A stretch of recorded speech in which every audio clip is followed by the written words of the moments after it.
Welcome to ETV prime. మనకు తెలుసు ఇప్పటికే ఒక సర్వే ప్రకారం దేశంలోనే రిచెస్ట్ సీఎం ఎవరంటే చంద్రబాబు నాయుడు గారు 931 కోట్లతో. అది ఎలక్షన్ అఫిడవిట్లో ఇచ్చిన వాటినే చెప్తారాళ్ళు. అయితే ఈయన ఎలక్షన్స్ ముందు, ఎలక్షన్ గెలిచిన తర్వాత కూడా అసలు నాకు పెద్దగా పరదాలు, అప్పట్లో జగన్మోహన్ రెడ్డి పరదాలు వేసుకుని తిరిగేవాడు. నాకు పరదాలు అవసరం లేదు, నేను వస్తుంటే మీరు కనీసం ట్రాఫిక్ కూడా ఆపద్దు, అది నేను చాలా ఎకానమీ ముఖ్యమంత్రిని అనేటువంటి అభిప్రాయాన్ని చాలా వేదికల మీద ఆయన ఇస్తూ ఉంటారు. కానీ రియాలిటీ ఎలా ఉంటుందంటే ఆయన తిరిగేవన్నీ స్పెషల్ ఫ్లైట్లు, హెలికాప్టర్లు, పర్యటనలు, విపరీతంగా పర్యటనలు.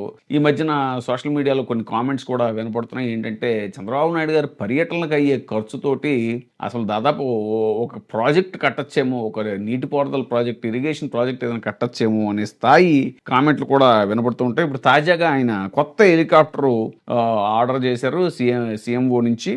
సీఎం చంద్రబాబు నాయుడు గారి భద్రత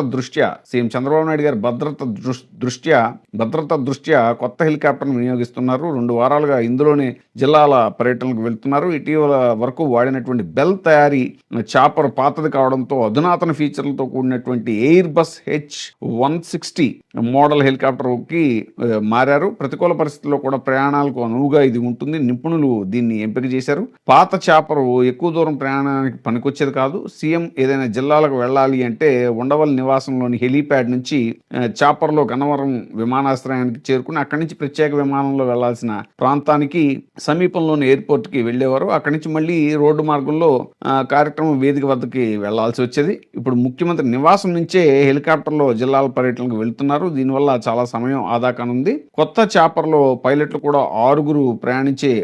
కాకుండా 6 ప్రయాణించే వీలుంటుంది. రక్షణ పరంగా కూడా ఎక్కువ సదుపాయాలు ఉన్నాయి అనేటువంటిది. జగన్మోహన్ రెడ్డి గారిని పక్కన 4 కిలోమీటర్లకి 5 కిలోమీటర్లకి కూడా హెలికాప్టర్ వాడతారు అనేటువంటి విమర్శలు చాలా విరివిగా చేశారు తెలుగుదేశం పార్టీ వాళ్ళు. మరి రియాలిటీ అయితే ఎలా ఉంటుంది? చంద్రబాబు నాయుడు గారు ఆల్మోస్ట్ అసలు ఆయన సెక్రటేరియట్లో ఉన్నదానికన్నా కూడా ఎక్కువ పర్యటనలోనే ఉంటారు. ఆయన కొంతమంది యొక్క పరిశీలన ప్రకారం అయితే ప్రత్యేక విమానంలోనూ లేదా చాపర్లోనూ లేకపోతే ఆయన కాన్వాయ్లోనూ ఉండే సమయమే ఎక్కువ ఉంటుంది. వాహనాల్లో ఆయన గడిపేదే ఎక్కువ ఉంటుంది. ఈ ఇన్ బిట్వీన్ మళ్ళీ ఎక్కడైనా ఈ కార్వాన్, ఆయన వ్యానిటీ వ్యాన్స్ కూడా ఉంటాయి ఆయనకి.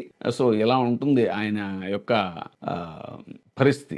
బట్ ఆయన మాత్రం వేదికల మీద చెప్పేది ఏంటంటే అసలు నేను చాలా సింపుల్ సీఎంని అన్నట్టుగా ఆయన మాట్లాడతారు. బట్ ఆయన వాక్చాతుర్యం, ఆయన వాగ్ధాటిలో ఉండేటువంటి గొప్పతనం అయితే చాలామంది నమ్ముతారు కూడా.